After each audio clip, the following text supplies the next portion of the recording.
Hello mga ka-Wailaw! Ayan. Si Wailaw today ay napakasaya. Kasi hindi ko na ini-expect na makakatanggap ako sa amo ko ng malaking hungpaw. Dahil nga po, tawag dito.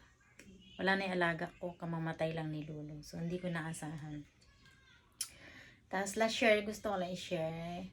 Last year kasi yung hungpaw ko is mahigit sa 1 month salary. Tapos, nung binigyan ako ni Coco, hindi ko tinanggap. Kasi nga, first time kong makatanggap ng hungpaw na malaki. So, parang naiya ako magtanggap ba ng ano. Sabi ko, wag na. Sabi ko, ang laki naman nung binigay sa akin ni Amo, tapaw, sabi ko. Sabi ko, wag na lang, sabi ko. Pero binigyan pa rin ako ng mga anak. Pero ngayon, yung mga anak hindi nagpuntahan. Ang nagpunta lang dito yung amo ko. Tapos si Lula. Tapos yung bunsong anak.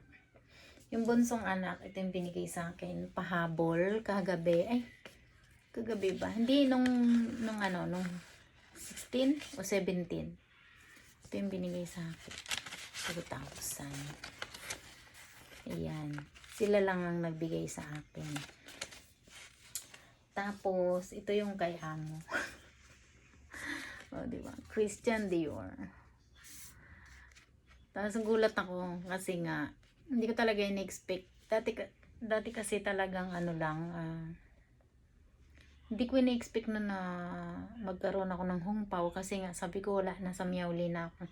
Kasi nung kahit nagpupunta sila doon, yung mga anak ni Arco, hindi man ako binibigyan. Yan lang, amo ko na yan. Binibigyan ako minsan 10,000 pag napunta doon. Pero pag hindi naman, wala. Bigyan ako 10,000 NT. So yun, ang iniisip ko nung napunta ako sa kanila, bibigyan din ako ng hongpao siguro, pero hindi ganun. Siguro same lang din nung nandun kay Lola. Pero hindi ako nakaano, ang laki. Tapos ngayon, ito yan. Ito yung bigay niya.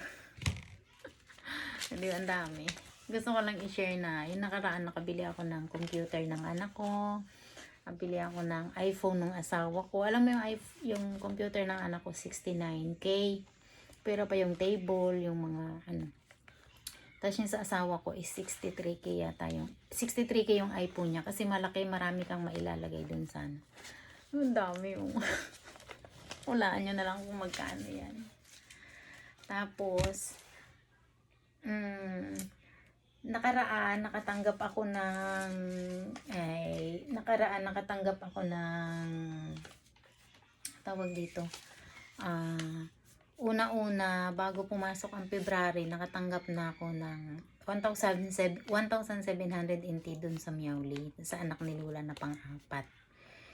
Tapos, nakatanggap ako ng 2,000 kay auntie kasama itong iPhone. Yan, yung ginagamit ko na yan. Mag-live, mag-video. Ito yung 2,000. Yan. O, diba? Tapos, bali ito yung sa isa. Yan. Pero may anak pa si Lula na hindi nagbigay sa akin. So, tabi natin dyan. Tapos, ito yung may nagbigay sa akin ng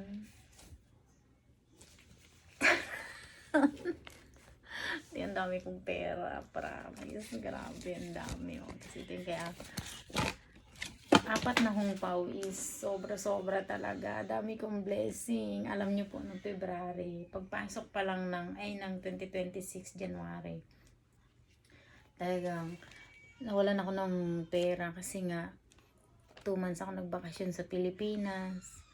Tapos yung wala kasi siyempre walang income. Tapos yung asawa ko pag walang pasok wala rin sweldo. So ayan, so ngayon binigyan talaga ako ni Lord. Sobrang biyaya, ang dami. Thank you Lord. Tapos ito, o diba, ang dami-dami. Ito palabas natin. Diba, ang dami. Tapos magsisweldo ako sa isang araw. Diba, ang dami. Thank you. Ay, sumabog. Napakadami. So, sobrang saya ko talaga. Ito ay binilang ko na kagabi yung pera. Yung perang binigay sa akin eh. Ang dami. So, talagang na ano ako. Eh, hindi ko talaga ini-expect na magkakaroon pa ako ng hungpaw. Yun.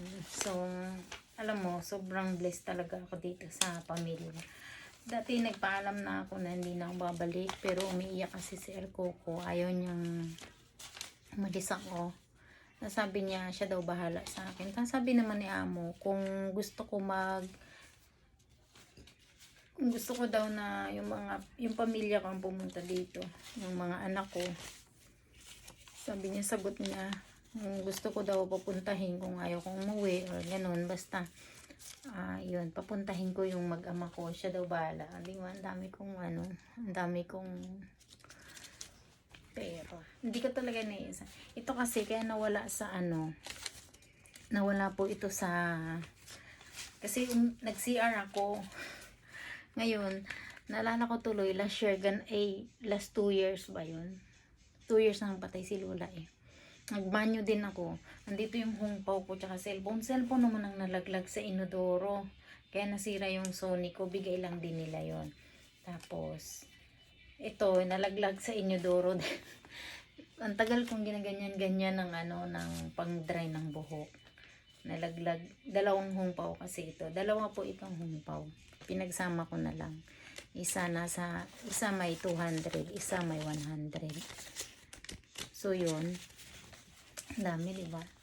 Talagang blessed na blessed talaga ako dito sa pamilya na to.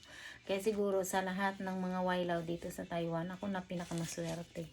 Kasi bukod dyan, nakakatanggap ako tingnan mo, diba? Nakakatanggap pa ako ng tawag yan, allowance kay Lula minsan. Tapos ngayon, dapat pupunta kami ng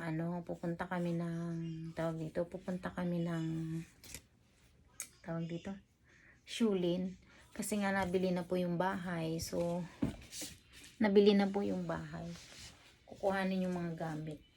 Binigay na kasi sa akin yung ibang mga gamit. Ang problema ko, paano ko papauwi sa Pilipinas? Mahal pala magpaano. Ngayon sabi ni Lula, kung hindi daw maano yun, itatapon na lang. Sayang. Ang gaganda pa naman ng mga gamit dun. Kasi nga, ito kasing kondo, binili ito nung ilan taon na ba kami? 2 years na kami dito eh. Binili ito kasi nga, dahil dun sa alaga ko, yung sa tatay nila, kasi nga, may sakit yun.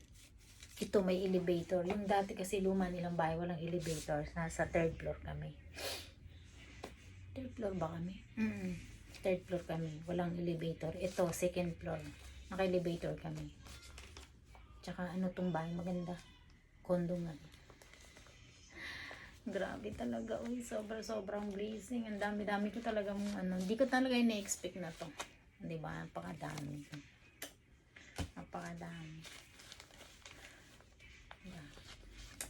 So, sobrang saya-saya ko talaga. Ang dami. Hindi ko na ina-expect to.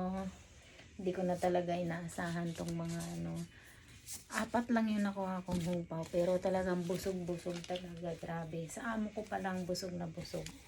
Sobra. Thank you po.